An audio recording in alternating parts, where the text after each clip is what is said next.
Pemirsa, senang rasanya bisa kembali hadir dalam Economic View. Programnya hadir dengan pembahasan mendalam mengenai perkembangan ekonomi, investasi, dan kebijakan.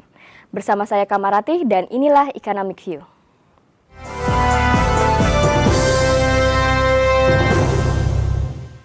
Pemirsa, seperti kita tahu sejak November 2013 sampai saat ini Bank Indonesia tetap memutuskan untuk mempertahankan suku bunga acuan atau BI rate-nya di level 7,5%. Apa yang mendasari Bank Indonesia tetap mempertahankan suku bunga acuannya dan sampai kapankah BI rate tetap berada di level 7,5%? Sebelum memulai pembahasan ini, kita akan simak tayangan berikut ini.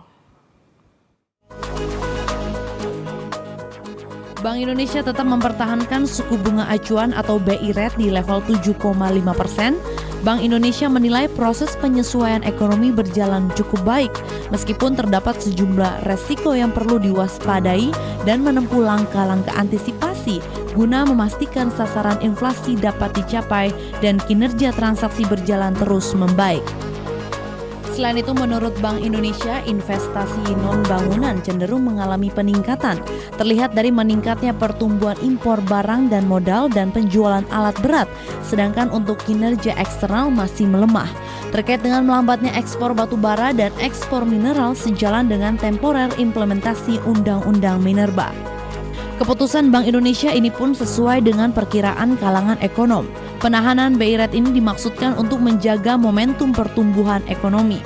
Selain itu, Bank Indonesia akan senantiasa memperkuat bauran kebijakan moneter dan makroprudensial serta kebijakan untuk memperkuat struktur perekonomian domestik dan pengelolaan utang luar negeri atau ULN, khususnya ULN koperasi. Dan Bank Indonesia tetap menerapkan langkah-langkah dalam mengantisipasi resiko dalam perekonomian global, terutama resiko yang berasal dari kebijakan normalisasi Federal Reserve, resiko penurunan ekonomi China, dan resiko dari ketegangan geopolitik di Ukraina dan Rusia. Namun demikian, Komite Ekonomi Nasional sebelumnya sempat mempertanyakan kebijakan Bank Indonesia yang terus mempertahankan kebijakan pengetatan moneter. Padahal laju inflasi relatif terkendali dan ekonomi global cenderung bergerak positif. Lantas, sejauh mana dampak BI rate yang tetap berada di level 7,5% terhadap perekonomian Indonesia? Kita akan membahasnya sesaat lagi.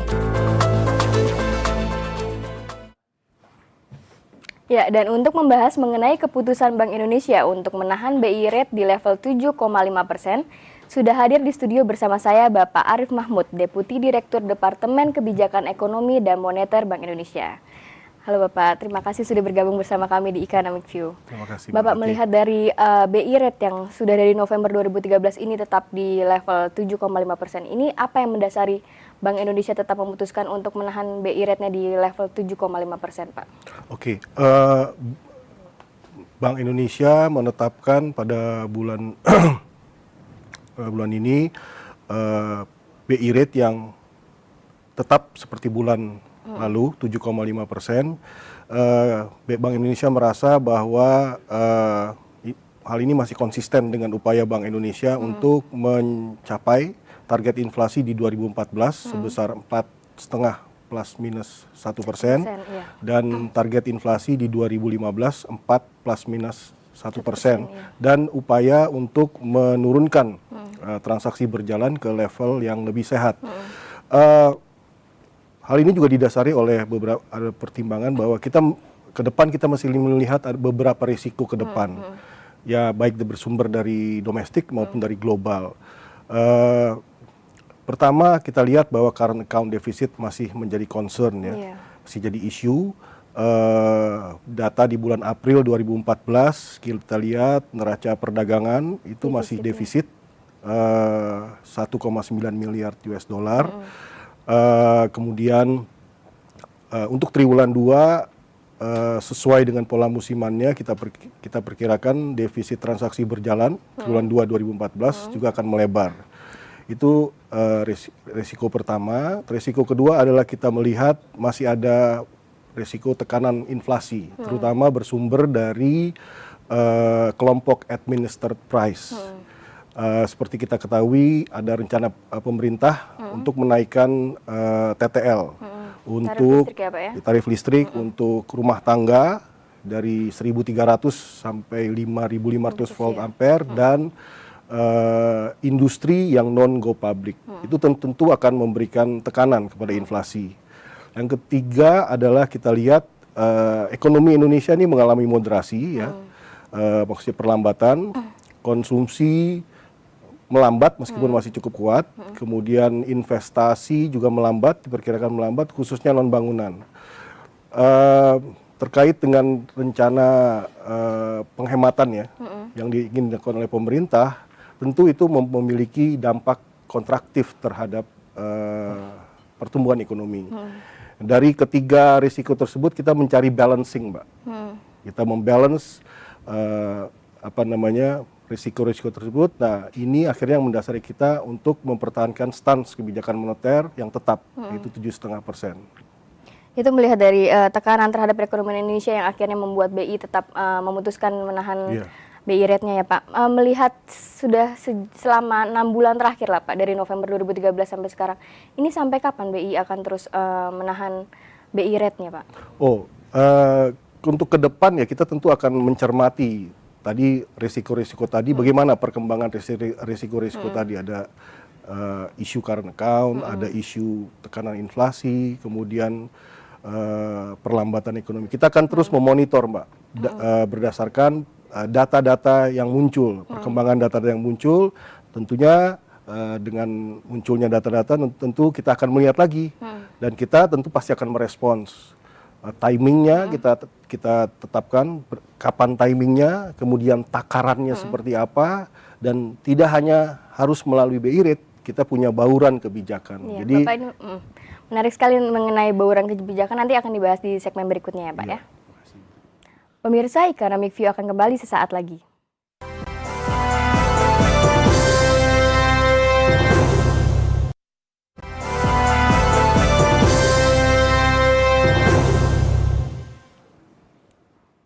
Pemirsa, kembali lagi dalam Economic View bersama saya Kamarati dan narasumber saya kali ini Bapak Arif Mahmud, Deputi Direktur Departemen Kebijakan Ekonomi Moneter Bank Indonesia.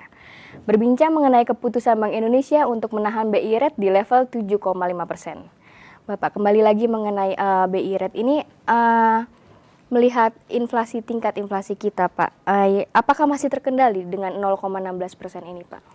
Ya, kita lihat secara keseluruhan kan. Ini kita sebelumnya ada data grafik inflasinya ya. Ya, jadi kalau kita lihat year on year-nya, kalau tidak salah sekitar bulan terakhir tuh 7,32%. Ini kita merasa ini terkendali, ya, dan mengarah ke target yang kita tetapkan. Salah satu buktinya misalnya inflasi inti itu stabil, kemudian untuk bulan ini ya, kemudian yang kedua adalah ada koreksi harga pangan, juga ikut mendorong deflasi pada volatile food. Karena bulan kemarin sempat surplus ya Pak ya? Gini Mbak, bulan kemarin juga ada deflasi tapi deflasinya tidak maksudnya yang sekarang itu tidak sebesar deflasi di bulan kemarin gitu loh. Itu karena ada panen beras di beberapa daerah dan panen cabai rawit dan cabai merah ya. Jadi ke depan kita perkirakan ya masih akan dalam kisaran tersebut. Ntar mungkin di di semester 2 nanti kan ada base effect Mbak ya. Kan di Juni 2013 itu kan ada kenaikan harga BBM. Itu tentu membuat inflasi indeksnya tuh meningkat di periode tersebut. Nah, sekarang kan dengan kita mengasumsikan tidak ada kenaikan harga BBM, maka tentu secara karena base effect dia akan turun gitu. Meskipun ada beberapa risiko tadi yang kita perlu cermati, misalnya tadi kenaikan TTL untuk rumah tangga dan industri I3 yang non-go public gitu. Ini selain itu dengan defisit yang tadi Bapak bahas, defisit di neraca perdagangan kita ya, yang ekspor kita menurun dan import kita meningkat, ini signifikan sekali tidak untuk BI tetap menahan di level 7,5? Ya, seperti yang tadi saya katakan bahwa kita terus memperhatikan risiko tadi. Ada 3 risiko kan yang saya tadi, ada risiko current account, kemudian risiko inflasi, kemudian risiko perlambatan ekonomi. Ya. Nah, terkait dengan yang risiko current account yang masih menjadi isu, ya data yang bisa kita lihat adalah sementara kan neraca perdagangan memang masih defisit, Mbak. Kalau kita lihat defisitnya terutama karena defisit non migas. Iya, Kalau kita bicara defisit non migas, kita bicara di situ adalah import non migasnya memang meningkat. Itu karena kita lihat ada pola musiman, Mbak. Jadi menjelang hari raya dan Idul Fitri itu importnya biasanya meningkat. Iya. Ya. Kemudian itu terlihat dari import beberapa komoditas utama itu meningkat. Ekspor nih memang mengalami penurunan agak negatif, pertumbuhannya negatif. Kita lihat yang utamanya tuh batu bara sama CPO, Mbak. Ya. Itu karena permintaan yang lemah dari Tiongkok sama India. Ya, karena pelemahan perekonomian Cina juga ya, Iya. Pak ya. Tapi ke depan kita berkeyakinan ekonomi dunia ini akan mulai membaik, terutama didorong oleh ekonomi Amerika Serikat dan Eropa. Ya, yang kita harapkan itu akan meminta, karena ekonomi mereka meningkat, meminta produk-produk manufaktur dari Indonesia, sehingga ke depan kita perkirakan ekspor manufaktur itu juga akan ikut meningkat. Jadi secara keseluruhan saya menganggap bahwa defisit current account ke depan masih berkisar di bawah 3%. Tapi dari Bank Indonesia sendiri melihat recovery perekonomian global, apakah merespon dengan positif, Pak? Oh ya, artinya kalau kita ada recovery perekonomian global, tentunya kan ekspor kita itu akan meningkat kan, Mbak ya. Punya potensi meningkat lah. Tentunya itu akan mempengaruhi neraca perdagangan. Neraca perdagangan kemudian mempengaruhi current account. Jadi tekanan resiko current account-nya juga semakin menurun. Ya. Nah, itu tentunya punya dampak terhadap nanti salah satunya ya terhadap keputusan kita nanti dalam menentukan BI rate ke depan. Jadi kalau memang ekonomi global meningkat, tentu kita akan akan meresponsnya dengan tepat gitu. Jadi BI sendiri masih melihat perekonomian global sebagai acuannya ya, Pak ya? Ya, salah satunya, Mbak. Salah satu menjadi acuannya. Melihat negara seperti Amerika dan Eropa, Amerika sedang perekonomiannya sedang mulai pulih ya, Pak ya. Ya. Ini apabila The Fed sendiri menaikkan suku bunganya, bagaimana dengan respon BI? Ya, tentunya kita akan sekali lagi akan melihat dampaknya, Mbak ya. Artinya ini kan normalisasi kebijakan Fed ini masih belum pasti. Kita selalu mencermati bagaimana kebijakan moneter yang akan dilakukan oleh pemerintah Amerika, karena itu tentu punya dampak ke kita ya, Mbak ya. Nanti suku bunga yang akan meningkat di Amerika tentu akan mempengaruhi perbedaan relatif antara suku bunga di Amerika dengan suku bunga di Indonesia. Dan itu tentunya akan berdampak kepada neraca pembayaran. Di situ kan di neraca pembayaran itu ada capital account. Nah, di salah satunya ada portfolio inflow.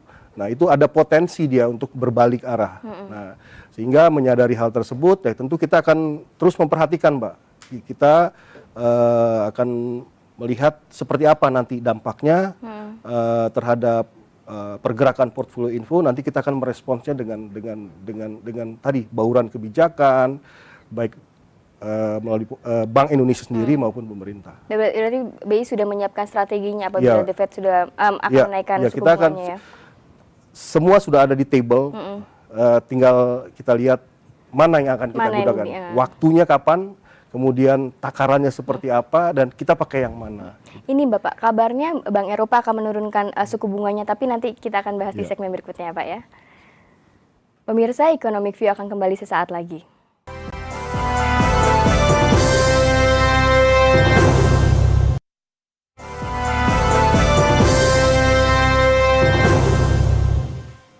Pemirsa, keputusan Bank Indonesia yang mempertahankan suku bunga acuan di level 7,5% mengindikasikan pertumbuhan ekonomi masih diperketat.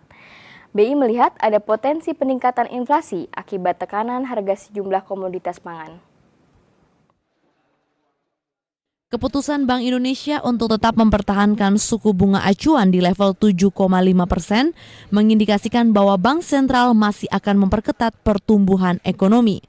Terlebih Bank Indonesia juga memperkirakan defisit transaksi berjalan masih akan berlanjut. Direktur Eksekutif Departemen Kebijakan Ekonomi dan Moneter Bank Indonesia, Juda Agung, juga melihat bahwa ada potensi terjadi peningkatan inflasi akibat tekanan harga sejumlah komoditas pangan. Melakukan mencari keseimbangan antara risiko-risiko di sisi inflasi current account dan juga di sisi pertumbuhan ekonomi. Kita mencari keseimbangan dengan tetap menjaga BI rate pada level yang sekarang. Sementara beberapa pengamat mengharapkan Bank Indonesia tidak lagi melanjutkan pengetatan kebijakan makro di saat ekonomi terus mengalami penurunan. Karena hal ini akan berdampak pada melambatnya daya beli masyarakat. Dari Jakarta, Rahajo Patmo untuk MNC Business. Bagi Anda yang baru bergabung, Anda menyaksikan Economic View dan kami masih berbincang mengenai keputusan Bank Indonesia untuk menahan BI rate di level 7,5%. Langsung saja kita lanjutkan. Bapak melihat dari tayangan yang tadi, Pak, bisa memberikan komentar sedikit mengenai adanya pengetatan dari BI sendiri? Sebenarnya tujuan Bank Indonesia kan intinya adalah ingin ke depan ya ingin mengendalikan pertumbuhan ekonomi itu lebih berkesinambungan. Artinya kita tidak ingin pertumbuhan itu ekonomi itu seperti fluktuatif gitu loh, Pak.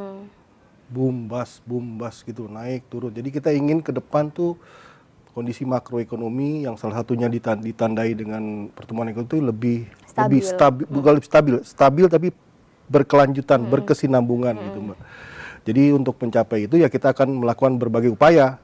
Karena itu juga punya dampak kalau misalnya terlalu tinggi itu kan punya dampak terhadap inflasi dan current account dalam hal ini impor. Jadi memang sebenarnya tujuan Bank Indonesia dengan tetap mempertahankan tadi adalah ingin melakukan stabilisasi perekonomian sedemikian rupa sehingga tadi seperti yang tadi saya katakan bahwa kita ingin memastikan bahwa inflasi sesuai dengan target, pertumbuhan ekonomi mengalami moderasi dan current account akan tetap terkendali gitu, menuju level yang sehat yaitu sekitar di bawah 3%. Gitu, Bapak melihat kembali lagi dengan pengaruh ekonomi global, Pak. Kabarnya Bank Sentral Eropa akan menurunkan suku bunganya. Ini akan berpengaruhkah terhadap BI rate nantinya?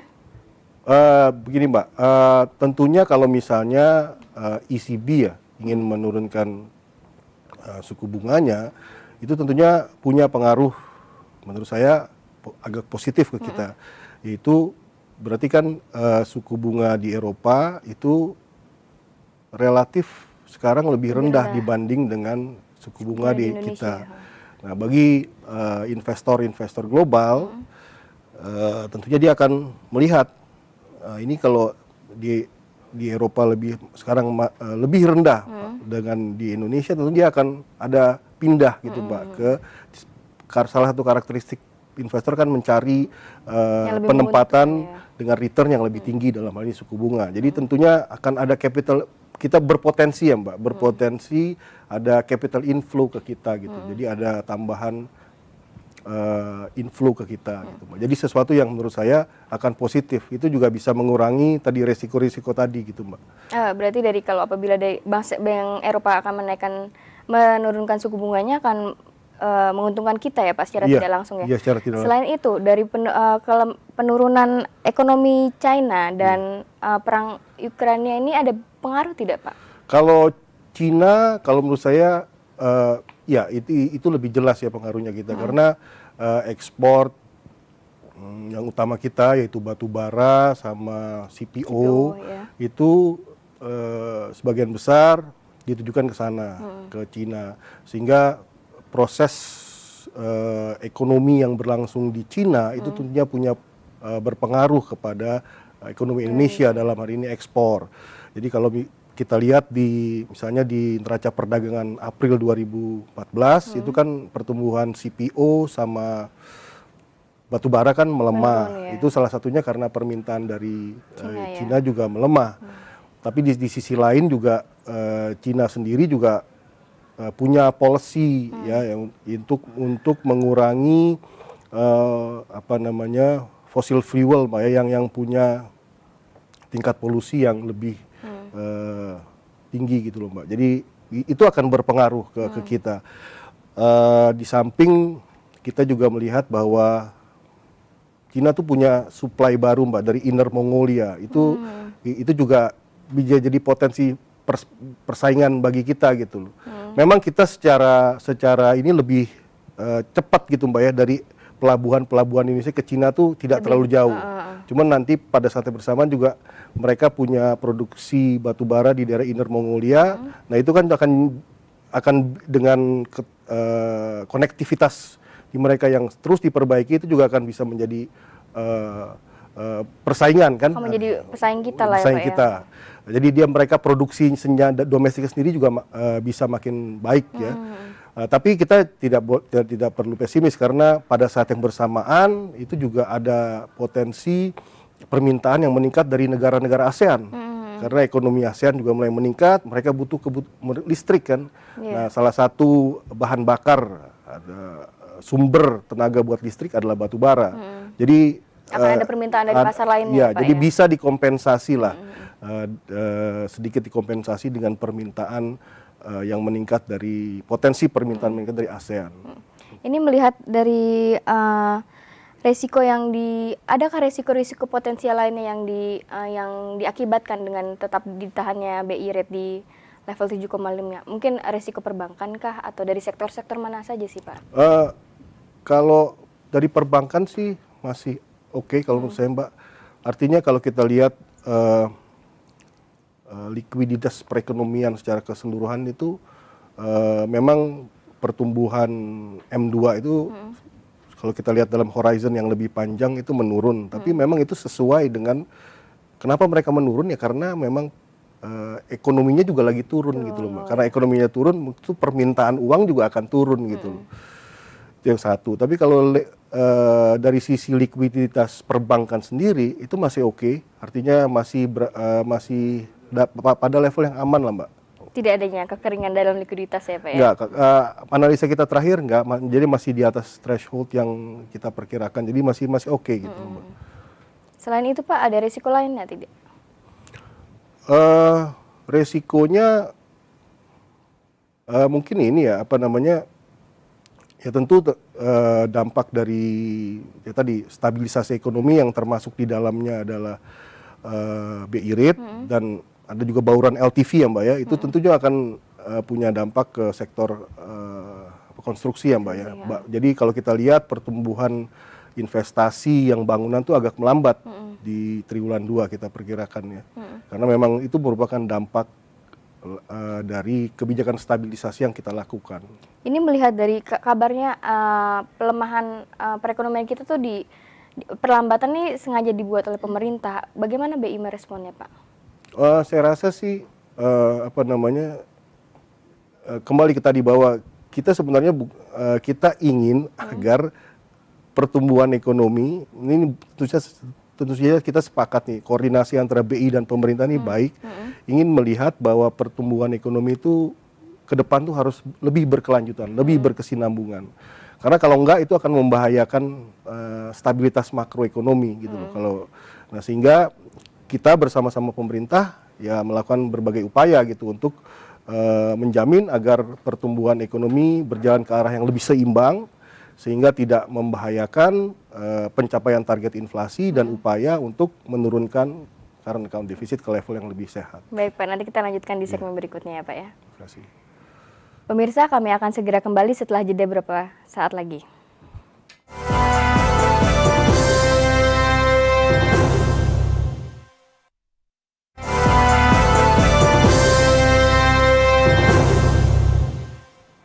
Terima kasih Anda masih bersama kami. Kali ini Economic View berbincang mengenai keputusan Bank Indonesia menahan BI Rate di level 7,5%.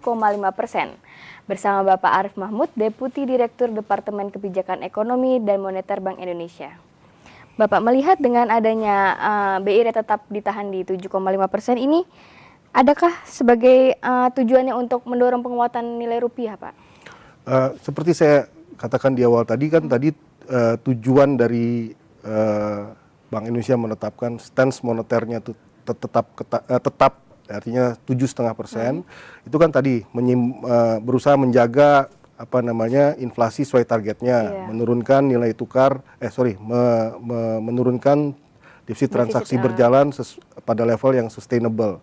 Jadi ini kita lakukan untuk membuat tadi kedua hal tersebut bisa tercapai terjaga. Kemudian juga kita mempertimbangkan risiko-risiko yang saya sampaikan tadi, ada 3 risiko, current account, inflasi, potensi inflasi, dan kemudian terakhir adalah perlambatan. Nah, mungkin ini tentu akan mempunyai dampak terhadap mendorong nilai rupiah, terhadap perkembangan nilai tukar rupiah ya. Jadi mungkin nggak secara langsung kita menghit itu Mbak ya. Kita tetap yang utamanya tadi inflasi, kemudian transaksi berjalan yang lebih sehat, dan tadi juga ke depan kita juga harus pertimbangkan risiko-risiko tadi, risiko perlambatan, risiko current account, dan risiko inflasi. Jadi kita tuh tidak anti sekali dengan pertumbuhan ekonomi gitu. Mungkin nanti efeknya akan dengan 3 hal yang tadi apabila dibenahi akan berefek kepada penguatan nilai rupiah tersebut ya Pak ya? Dampak tidak langsungnya mungkin. Secara tidak langsungnya ya. Dengan nilai rupiah yang di level 11.800 per dolar ini, sudahkah ada keseimbangannya Pak? Ya, pada dasarnya mengenai nilai tukar Mbak ya, kebijakan kita adalah ingin melakukan stabilisasi nilai tukar pada level fundamentalnya. Jadi Bank Indonesia itu pasti akan ada di pasar menjaga nilai tukar itu pada level yang sesuai dengan fundamentalnya gitu. Idealnya berapa Pak? Idealnya ya itu nanti kita harus lihat lagi ke depan karena ini kan perkembangan nilai tukar tuh ditentukan oleh banyak faktor ya Mbak. Ada dari pertama transaksi berjalan juga pasti berpengaruh. Kemudian kita lihat juga dari ekonomi global. Misalnya The Fed, Mbak, waktu itu pernah di 2013 ingin mengurangi mulai melakukan tapering. Itu tentu akan berpengaruh, Mbak, terhadap nilai tukar kita. Karena mereka beranggapan kalau tapering ntar lagi akan ada penguatan suku bunga Amerika. Nah itu kan akan ada lagi selisih perbedaan antara suku bunga Amerika dengan suku bunga Indonesia. Itu juga akan berpengaruh terhadap portfolio inflow atau outflow ya kan. Itu satu. Jadi kemudian di sisi lain ekonomi global ke depan seperti apa. Itu juga nanti akan mempengaruhi ekspor kan Mbak. Mempengaruhi ekspor, nah itu kan akan mempengaruhi defisit transaksi berjalan. Jadi banyak faktor yang akan mempengaruhi perkembangan nilai tukar. Jadi ada global, ada defisit current account, ya, seperti itu. Ini melihat dari pertumbuhan ekonomi yang di kuartal 1 ini Pak, yang mengalami yang turun dibandingkan kuartal sebelumnya, ini bagaimana respon Bapak nih? Ya, kita melihat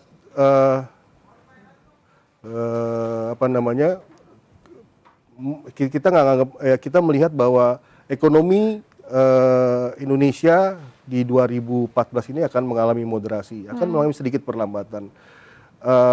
Memang sudah diprediksikah itu Pak? Ya, itu kan merupakan dampak dari stabilisasi kebijakan stabilisasi yang kita lakukan di pertengahan 2013 Mbak ya.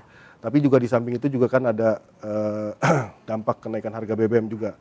Jadi memang moderasi ekonomi itu memang kita perlukan Mbak untuk menjaga tadi current account, menuju ke level yang lebih sustainable, kemudian inflasi tercapai, dan pertumbuhan ekonomi juga kita jaga Mbak. Kita tidak akan membiarkan ekonomi ini terlalu melambat gitu loh Mbak. Kita lihat keseimbangan tadi yang seperti saya katakan tadi. Kita cari keseimbangan antara risiko current account, kemudian risiko perlambatan ekonomi gitu loh. Tentunya harus ada koordinasi dari pihak-pihak. Ini melihat dari koordinasi otoritas moneter terhadap otoritas fiskal terkait kebijakan Bank Indonesia sendiri bagaimana, Pak? Saya rasa saat ini koordinasi dengan pemerintah itu sangat baik ya, Mbak. Pertama, kita sering mengadakan, ada beberapa kali kita mengadakan rakor dengan pemerintah. Intinya kan kita semua sepakat bahwa ini defisit transaksi berjalan nih harus kita turunkan ke level yang lebih sustainable. Sebelum masuk ke dalam otoritas moneter dan fiskal, nanti kita lanjut di segmen berikutnya ya Pak ya. Pemirsa, perbincangan ini akan kami lanjutkan setelah jeda berikut. Pastikan Anda masih bersama kami.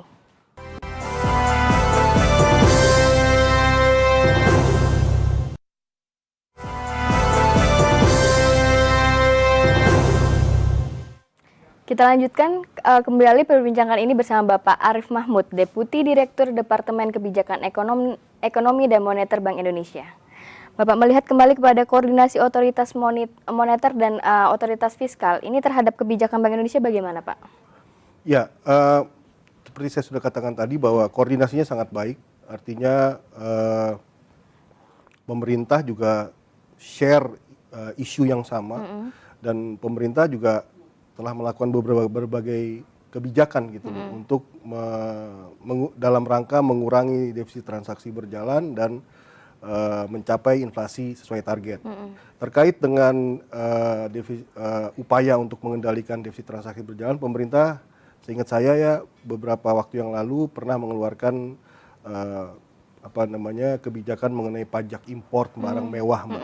Itu kan tentunya diharapkan bisa mengurangi impor barang mewah. Kemudian pada sisi ekspor, pemerintah juga memberikan berbagai fasilitas kemudahan untuk ekspor. Itu diharapkan sehingga ekspornya bisa meningkat, impornya turun sehingga defisit transaksi berjalannya juga akan bisa terkendali. Dari sisi inflasi, kita selalu kerjasama dengan pemerintah dalam forum misalnya TPI sama TPID, itu tim pengendalian inflasi daerah, karena kita sadar bahwa inflasi itu tidak hanya fenomena permintaan, ada fenomena supply di situ, ada sisi produksi, ada sisi distribusi, dan itu kan artinya di luar jangkauan kebijakan Bank Indonesia. Maka untuk itu kita harus industrinya yang memperbaikinya ya. Dan dengan bantuan pemerintah, kita harus bekerja sama dengan pemerintah dalam forum itu supaya dari sisi penawaran tadi itu relatif tidak ada masalah gitu. Karena dari sisi permintaannya kita sudah coba atur melalui kebijakan Bank Indonesia, dari sisi penawarannya juga kita kendalikan melalui kerjasama dengan pemerintah gitu dalam forum TPI sama TPID. Sudah banyaklah cara yang dilakukan pemerintah kita ya Pak ya. Ini melihat dari kebijakan moneter saat ini Pak, apa yang difokuskan? Fokusnya ya tetap tadi Mbak, fokusnya tetap kembali lagi ke mencapai target inflasi dan menurunkan defisit transaksi berjalan. Sudah efektifkah Pak kebijakan moneter kita dalam mengatur itu? Ya, so far kita merasa sudah oke. Artinya kebijakan moneter kan tidak hanya dari suku bunga Mbak ya, ada beberapa kebijakan makroprudensial lainnya yang dilakukan oleh Bank Indonesia, misalnya LTV gitu. So far kita rasa efektif atau tidaknya kan kita lihat dari apakah kira-kira target inflasi itu tercapai atau enggak gitu. Apakah transaksi berjalan itu menuju ke level yang sustainable atau tidak. Sampai saat ini kita melihat arahnya sudah benar, Mbak. Sehingga sejauh ini sudah benar. Arahnya artinya inflasi sudah mulai menurun, defisit transaksi sudah mulai terkendali. Ke depan ya Mbak ya, kita selalu bicara ke depan karena kebijakan moneter tuh punya lag 1,5 tahun ke depan gitu loh. Biasanya seperti itu. Jadi kami melihat bahwa sudah mulai target-target yang kita inginkan, maksudnya itu sudah mengarah ke arah yang kita ekspektasikan. Sudah di track yang benar lah ya Pak. Sudah di track yang benar. Ini melihat bauran kebijakan dari BI sendiri, ini apa saja Pak bauran kebijakan yang akan digunakan ke depannya? Ya, kita yang sudah dilakukan kan LTV ya Mbak, loan to value ratio. Sebenarnya kebijakan kita biasanya melakukan kebijakan dengan kita combine, kita mix, kita baurkan kebijakan suku bunga itu dengan kebijakan makroprudensial. Karena kalau kita hanya menggunakan suku bunga saja, itu dampaknya kan across the board, semua sektor kena. Ya.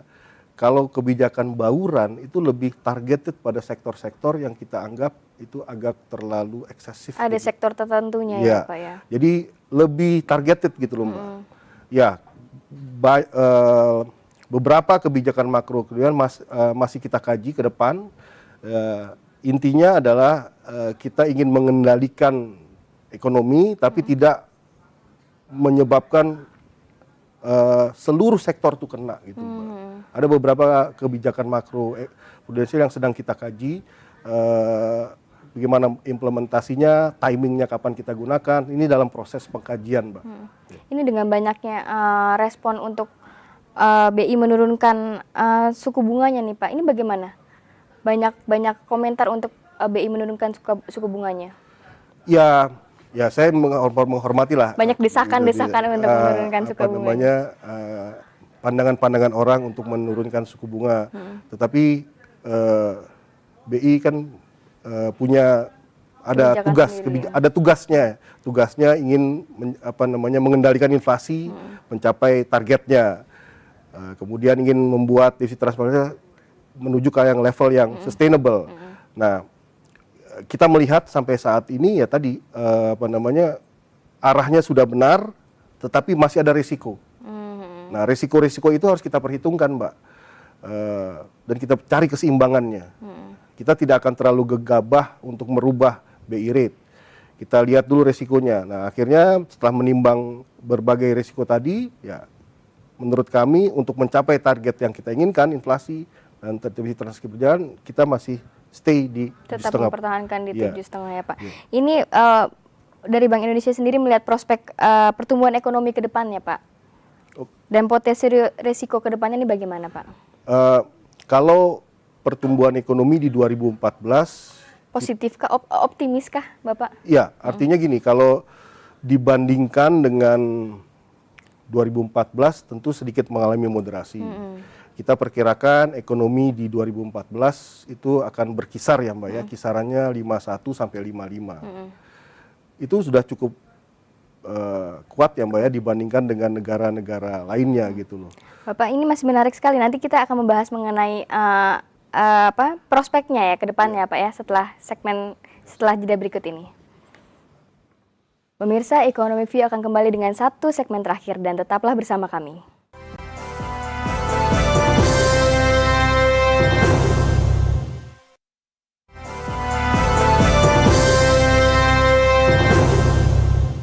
Terima kasih Anda masih setia bersama kami, sudah di segmen terakhir dan saya akan melanjutkan perbincangan ini.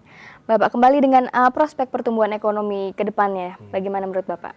Ya, kalau misalnya untuk 2014 saya katakan tadi bahwa ekonomi Indonesia akan tumbuh dalam kisaran 51 sampai 55. Nah, kita melihat ke depan akan di sisi permintaan domestik itu akan mengalami moderasi, sementara net ekspor kinerja eksternal itu sedikit akan mengalami perbaikan ya Mbak ya, meskipun dibanding dengan tahun lalu agak sedikit melemah, tapi sudah mulai adalah rebalancing dari pertumbuhan ekonomi dari komposisi komponen-komponennya. Nah, kalau ke depan misalnya untuk 2015, 16, 17 jangka menengah, kita merasa bahwa kita kebijakan makroekonomi yang dilakukan oleh Bank Indonesia salah satunya itu juga perlu didukung sama kebijakan reformasi struktural Mbak, karena ini yang akan menjamin ekonomi kita ke depan itu bisa tumbuh pada level yang sustainable dan tidak terconstrain dengan balance of payment Mbak, masalah balance of payment. Nah, sehingga saya rasa itu upaya-upaya yang harus kita lakukan dalam hal ini, siapapun nanti pemerintahan ke depan, dia menurut kami ada baiknya kalau dia melakukan percepatan kebijakan reformasi struktural, karena itu akan membantu struktur industri kita sehingga bisa ekspor barang-barang yang memang punya value added yang lebih besar. Sementara pada sisi lain dengan reformasi tersebut import yang selama ini besar itu bisa kita produksi sendiri. Nah, tentu untuk mencapai itu kita perlu istilahnya enabling factors. Kita harus punya misalnya dari iklim usahanya harus baik, iklim investasinya harus baik, kemudian kemudahan berusaha, kemudian juga masalah supply energi juga harus kita tingkatkan. Ini adalah faktor-faktor yang mendukung terciptanya peningkatan istilahnya kapabilitas industrial ya. Kemampuan industri kita tuh meningkat, Mbak. Tidak hanya berbasis pada sumber daya alam saja yang memang akan sangat tergantung dengan harga global ya, Mbak ya. Kalau kita bisa mengekspor barang-barang yang punya lebih nilai tambah, yang punya berteknologi menengah, apalagi tinggi ya, itu tentunya akan lebih tidak terlalu rentan terhadap perubahan-perubahan global, Mbak. Apalagi kita akan menghadapi masyarakat ekonomi ASEAN ini ya 2015 ya, Pak. Poin pentingnya adalah reformasi struktural tadi ya, Pak ya. Ini strategi apa dari BI sendiri yang sudah disiapkan untuk tantangan ekonomi ke depannya, Pak? Ya, tentunya kalau kita punya ada beberapa, ini konsep dari kita ya, Mbak ya, yang kita tawarkan ada 3 pilar reformasi struktural ya. Pertama adalah upaya untuk meningkatkan daya saing.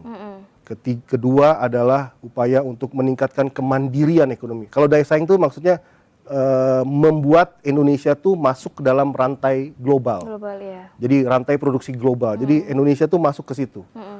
Kedua, meningkatkan kemandirian tadi itu maksudnya supaya kebutuhan domestik tuh paling nggak bisa dipenuhi dari dalam negeri sendiri. Tidak harus impor terus ya, Tidak harus impor terus. Dan yang ketiga adalah penguatan sumber pembiayaan pembangunan yang berkesinambungan. Nah, tentu di sini ada kita perlu optimalisasi fiskal. Jadi fiskalnya nanti memang benar-benar akan digunakan untuk belanja modal, untuk membangun infrastruktur segala macam. Dan kedua juga pendalaman pasar keuangan. Artinya dari sini mungkin peran BI adalah gimana caranya kita membuat bahwa pasar keuangan kita itu bisa menyediakan sumber pembiayaan yang untuk kebutuhan investasi yang lebih panjang, Mbak. Karena yang tadi salah satu enabling factor kan infrastruktur. Infrastruktur itu butuh pembiayaan yang memang lebih jangka panjang gitu loh. Nah, ini kita coba akan mendukung dari sisi itu. Itu kan lebih ke jangka panjang. Nah, pembiayaan dalam jangka panjang tentunya tidak terlepas dari pembiayaan dalam jangka pendek. Nah, kita sebagai Bank Indonesia, maksudnya Bank Indonesia akan bekerja sama dengan OJK, tadi berusaha membuat pembiayaan dalam jangka pendeknya itu akan lebih liquid. Nah, kita harapkan dengan dia lebih liquid, lebih aman, itu akan bisa tertransmisi ke pembiayaan jangka panjangnya. Sehingga dari jangka pendeknya dulu baru ya, jangka pendek kita berlakukan Master of Repo Agreement, kita sudah lakukan itu dan anggotanya makin lama makin banyak, sehingga kalau ini sudah settle, sudah bagus, dia akan tertransmisi ke pembiayaan jangka menengah panjangnya yang memang dibutuhkan untuk memperbaiki enabling factor, infrastruktur, jembatan, untuk ketahanan energi, segala macam, Mbak. Berarti itu strategi yang disiapkan oleh BI adalah dari reformasi struktural itu ya, Pak ya? Sebenarnya tadi kita hanya menawarkan ya, Mbak. Kita menawarkan ini loh, ada 3 pilar. Nah, peran kita tadi dari sisi dari sisi pembiayaan pembangunan, Mbak. Gitu, iya.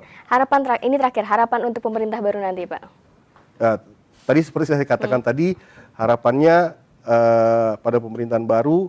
Dari sisi BI sendiri, kita tetap akan, bagi kita fokus utamalah kebijakan yang kita lakukan akan berusaha menjaga stabilitas makroekonomi. Tapi kita merasa itu tidak cukup, Mbak. Perlu ada upaya-upaya tambahan dari sektor real. Nah, kita mengharapkan pemerintahan yang baru kita bisa mempercepat upaya-upaya untuk melakukan reformasi struktural di sektor real, sehingga kedepannya akan seimbang gitu loh, Mbak. Iya, harus ada koordinasi lah dari pemerintah. Ini Pak Arief, terima kasih banyak sudah hadir di Economic View ya, Pak. Pemirsa, tidak hanya berbagai regulasi ekonomi yang harus bersinergi dengan baik terhadap aktivitas ekonomi, tapi kita juga harus bersinergi dengan baik terhadap sesama dan lingkungan alam. Dan tetap saksikan Economic View hanya di MNC Business, the first business channel in Indonesia. Saya Kamarati, terima kasih dan sampai jumpa.